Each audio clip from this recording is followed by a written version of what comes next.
marketing, explosive growth, and revolutionary secrets that can catapult your business to new heights.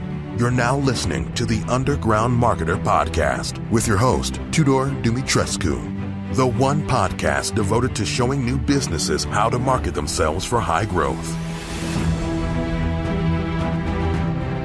Welcome to the Underground Marketer. This is the place where we deliver the real truth about marketing and explore big ideas that can help new businesses thrive and grow into big ones. I'm your host, Tudor, and today I want to discuss about branding in the context of small businesses. Many people say that branding is not important, and in fact it's non-existent among small businesses. That small businesses simply don't have the resources for branding to ever be effective for them. And if you're a small business, then you're wasting any money that you actually spend on branding. Because branding is never going to work for you until you grow into a big business like Apple or Coca-Cola or those big companies that have enough resources to be able to invest a ton in branding to get it to work for you. And this idea often comes actually from the direct response side. A lot of copywriters are going to tell you, especially if they're direct response copywriters, and they're direct response copywriters who don't have much experience outside of direct response, they will tell you that branding doesn't work. They're going to be like, oh, you're a small business. Why are you wasting your money on branding?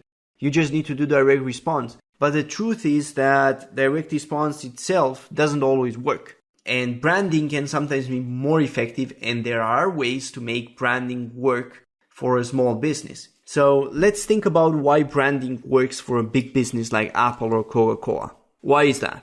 Well, it's really because a company like Coca-Cola can have money to spend on ads, and you can see that ad several times. So they have enough money to ensure that the average person is going to see a Coca-Cola ad, let's say, 4 times a month. Can you imagine that? 4 times a month, they can ensure that almost every person is going to see a Coca-Cola ad. Of course, I don't know their actual numbers, but I'm just giving an example. So if that's the case, then it's no wonder that branding works.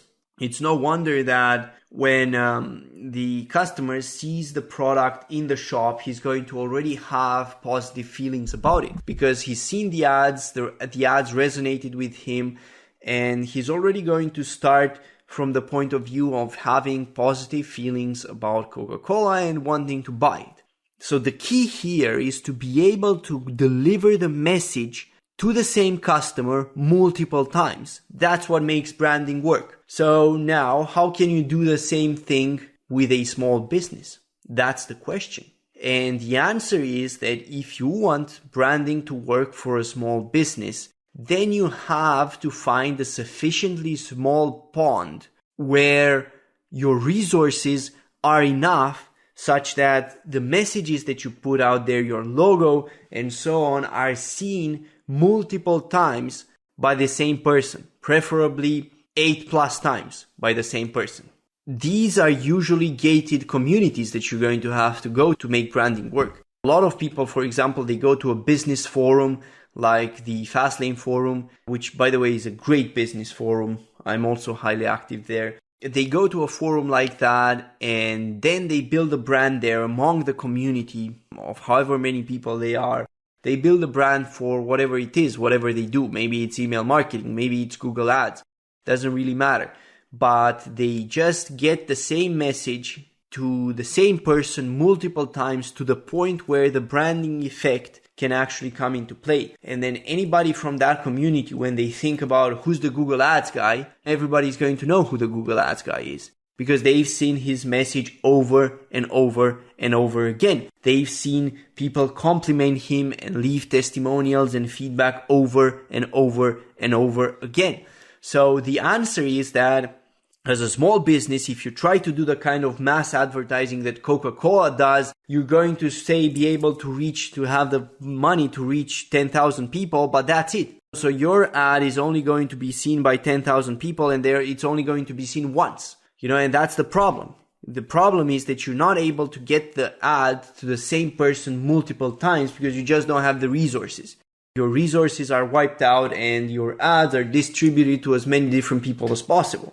And that's the problem, right? That's why it doesn't work for you. So when you change the game and you start focusing on a much smaller number of people where you can make sure that your ads, or not necessarily ads, but your messages and your logo and whatever is seen, then suddenly you can be successful and you can build a brand. This works great, by the way, for local businesses. If you have a local landscaping company, for example, if you put your logo on your trucks and you put your phone number in there and you say, call us, we do landscaping, blah, blah, blah, and you just go with those vans around the city, and let's say that you start just working in one neighborhood so that you're super efficient, then suddenly you're building brand. Suddenly neighbors who are not working with you, they see your van pulling up, they see your company, they see that their own neighbors are using you, and they will very likely reach out and contact you as well. Because think about it, it's not once. This is the huge mistake that people make. They think that it's about what I'm going to say this once to them to convince them to buy. And that's not how it works. We're talking about a different kind of persuasion here than direct response persuasion, right? We're talking about persuasion through repetition. And most businesses out there are actually not direct response businesses. They're businesses who persuade through repetition, repeating the same message over and over again. And that's exactly what the guy who drives once a week to your house to do your lawn and he has his logo and number and whatever on the van does. The neighbors, they see him once, they see him twice, they see him 3 times, 4 times, 5 times, 7 times. And the time comes where they're like, they're curious. They're like, this guy has been coming here for such a long time. And look, we have problems with the lawn. Who shall we call? We're going to call him. He does our neighbor's lawn and the neighbor seems very happy. He's been coming here all the time for the past 1 year. He's the best person to do it, right? We're not even going to bother to check for anybody else. And that's persuasion through repetition. And as you can see, there's no direct response there.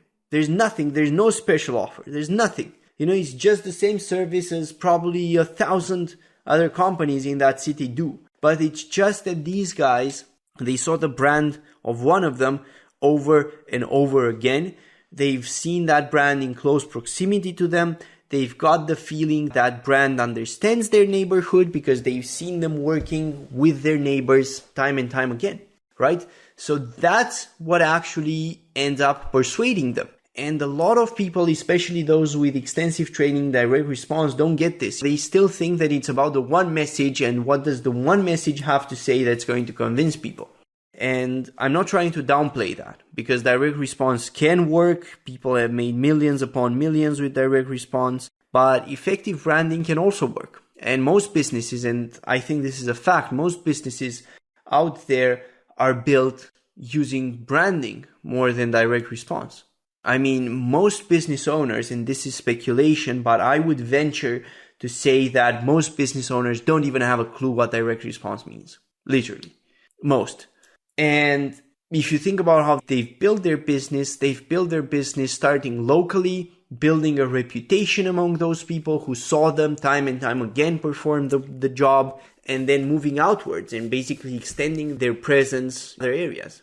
So if you start by attacking a small pond, a small community, you can actually get branding to work in your favor, even if you're a small business. This doesn't have to be local or geographically bound. Of course, it's easier if it's local and geographically bound because you have limited competition in that area. It's easier for you to show the same people, the same message to the same people time and time again. But it doesn't have to be, right? You can do the same online.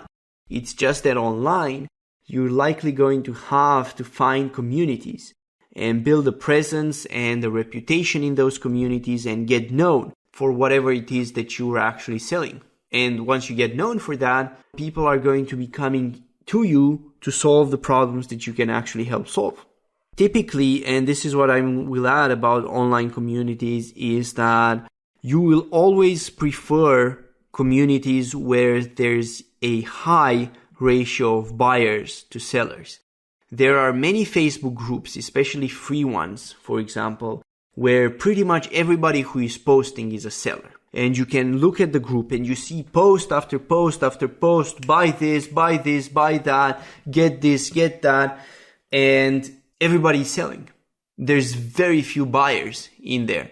That's a bad community. right? You don't want to be there because everybody is there and everybody who's actually interacting there, they're actually spamming and they're trying to sell their stuff, their competition. So you want to find ideally a gated community, either gated through moderation, meaning that they don't allow selling from just about anyone.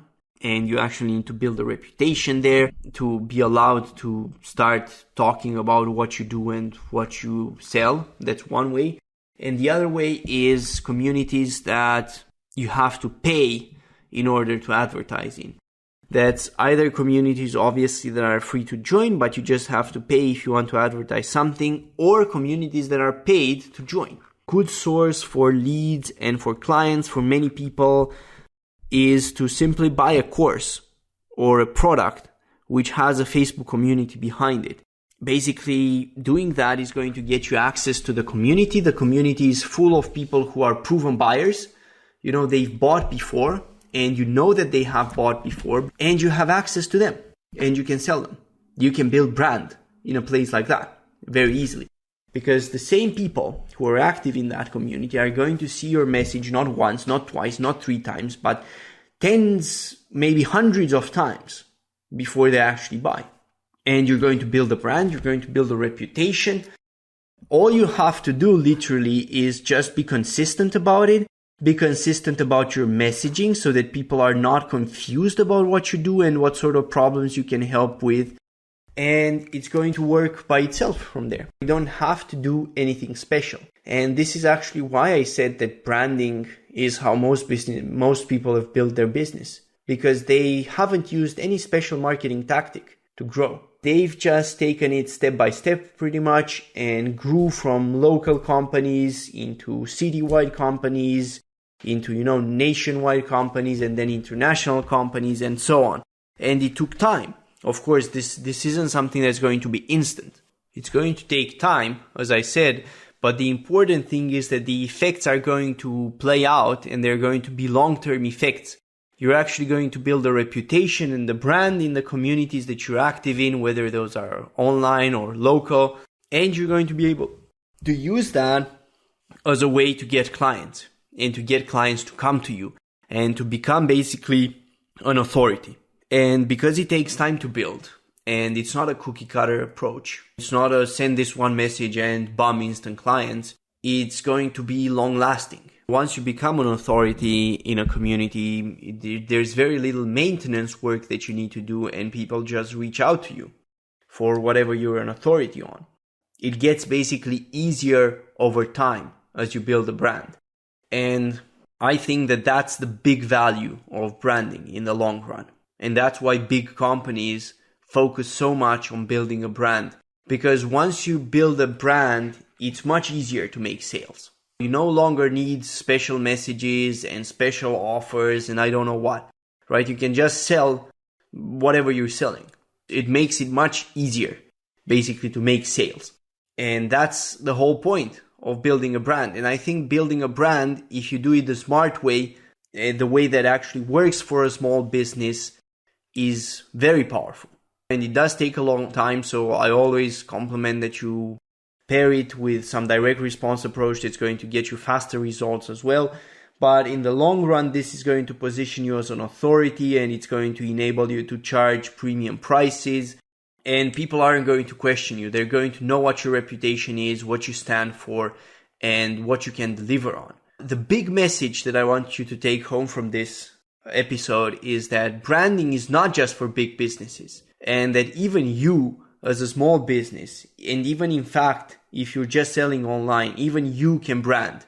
But to do so effectively, you just have to target a smaller pond and make sure that you have the resources that it takes to get your messages to hit the same person from that pond multiple times over and over again, at least 8 to 10 times.